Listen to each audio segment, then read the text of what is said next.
புதுச்சேரி அரும்பாத்துபுரம் திருக்குறளார் நகரில் சுந்தர விநாயகர் ஆலயத்தின் கும்பாபிஷேக விழா திரளான பக்தர்கள் பக்தியில் வெகு சிறப்பாக நடைபெற்றது. ஒரு சிறப்பு பார்வை. புதுச்சேரி மாநிலம் அரும்பாத்துபுரம் திருக்குறளார் நகரில் அமைந்துள்ள ஸ்ரீ சுந்தர விநாயகர் ஸ்ரீ விஸ்வநாதர் விசாலாட்சுமி தேவஸ்தான கும்பாபிஷேக விழா வெகு சிறப்பான முறையில் நடைபெற்றது. இதனையொட்டி ஆலயத்தின் கணபதி ஹோமம் மற்றும் முதல் கால பூஜை நடைபெற்றது. முன்னதாக சுவாமிக்கு சிறப்பு அபிஷேக ஆராதனைகள் நடைபெற்ற பின்பு கலசங்களுக்கு சிறப்பு வழிபாடு நடைபெற்றது.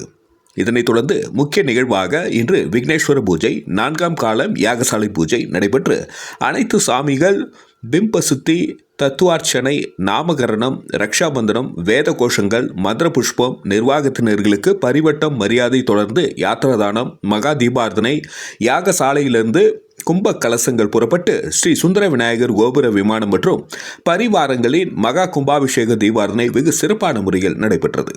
இதனைத் தொடர்ந்து கருவறை சுவாமிக்கு கும்ப கலச அபிஷேகம், தீபார்த்தனை, அதனைத் தொடர்ந்து ராஜ தரிசனம், பிரசாதம் வழங்குதல் உள்ளிட்ட நிகழ்ச்சிகள் நடைபெற்றது. கும்பாபிஷேக விழாவிற்கு உழவர்கரை தொகுதியின் சட்டமன்ற உறுப்பினர் சிவசங்கரன் தலைமை தாங்கினார். இதில் பாஜக புதுவை மாநில துணைத் தலைவர் சரவணன் மற்றும் அதிமுக தகவல் தொழில்நுட்ப பிரிவு அருள்செழியன் வந்திருந்த பக்தர்களுக்கு தாம்பூல பாத்திரங்களை வழங்கினார். வழக்கறிஞர் சசிபாலன் உட்பட ஏராளமான பக்தர்கள் கலந்து கொண்டு சுவாமி தரிசனம் செய்தனர்.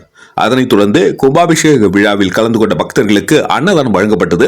மேலும் இந்த நிகழ்ச்சிக்கான ஏற்பாடுகளை ஸ்ரீ சுந்தர விநாயகர் ஆலய திருப்பணி குழுவினர்கள் மற்றும் அறங்காவல் குழுவினர்கள், ஊர் பொதுமக்கள் வெகு சிறப்பான முறையில் செய்திருந்தனர்.